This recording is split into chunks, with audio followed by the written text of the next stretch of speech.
How to connect Facebook to Instagram. First of all, go ahead and open up the Facebook application on your phone. As you can see, you are now in the Facebook homepage where you can view pages and friends' posts. On this page, go to the bottom panel and tap on the 3 horizontal bars. Go to the top and tap on your profile. Then, tap on the 3 dots beside Edit Profile as shown.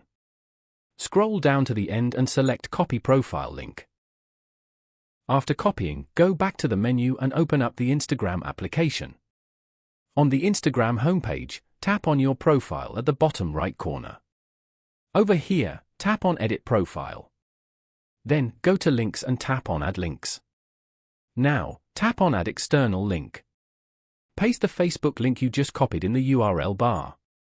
You can add in a title for the link as well. Once you're done, tap on Done at the top right corner. The link has now successfully been added to your Instagram bio. Go back to your profile page to view it. Following these steps, you can easily connect Facebook to Instagram.